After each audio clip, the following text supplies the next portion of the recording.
Jesus said in John 10 and verse 11, contrasting himself from the thief and the robber and the hireling and so on and so forth, and the false shepherd that is described over in Ezekiel 34. And I challenge you to read Ezekiel 34 real slow, and then in your mind mark those things down that describes them. That way you will not follow them. And if you're kidding yourself if you don't think they exist today, because they do, and they're going to get more and more plentiful. But in verse 11 he contrasts himself. He said, I am the good shepherd. He said the good shepherd lays down his life for the sheep. Very different from the false shepherd. He says, verse 12, he says, but the hireling, not being a shepherd, one who does not own the sheep, he says, it says, sees the wolf coming and leaves the sheep. Basically invites the wolf in. He sees the wolf coming and leaves the sheep and flees. The hireling's going to flee. He's going to run from the wolf and allow the wolf to come on in and fleece the sheep, take what they got. He's going to allow them to eat the sheep. Leave them there with nothing. Destroy them. The wolves in sheep's clothing. Now the hireling flees because he's a hireling and is not concerned about the sheep. He's there for a paycheck. He's there to get what he can and leave the sheep with nothing but death looming around them. That is a hireling. And if you're of that sort, you know.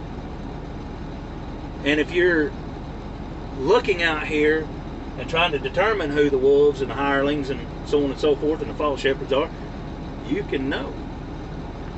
Because he's a good shepherd. He warns you about them. He says, I am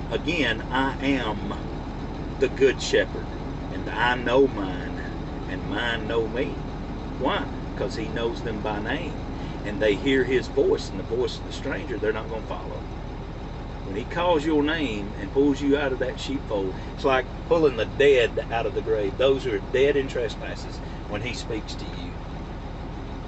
He says, I know mine, and mine know me, and they're coming out of the sheepfold of the world. Even as the Father knows me and I know the Father, I lay down my life for the sheep.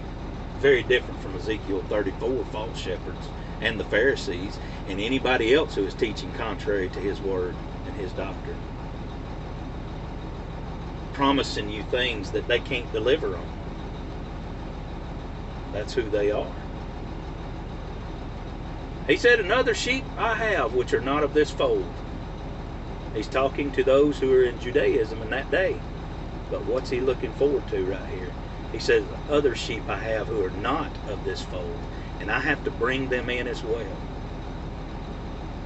And they shall hear my voice, and there shall be one flock and one shepherd. What's he talking about? Who's he talking about? He's talking about you and me, the Gentiles, those who are of the nations. They'll hear his voice because he knows them by name. Other sheep from another fold. He said, for this reason the Father loves me, because I lay down my life that I may take it up again. He said, nobody takes it from me, but I lay it down of my own accord. And I have authority to lay it down, and I have authority to take it up again. This charge I have received from my Father. So,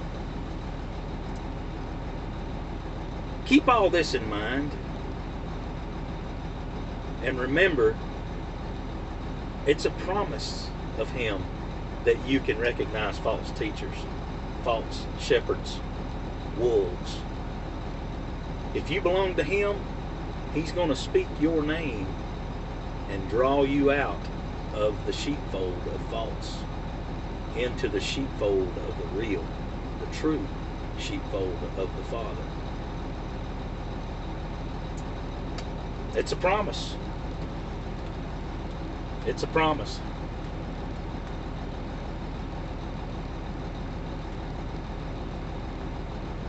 Take everything I say with a grain of salt, though.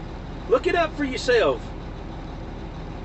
Pray and ask for mercy and grace and strength and understanding and wisdom. Give it to the widows, the orphans, and the poor.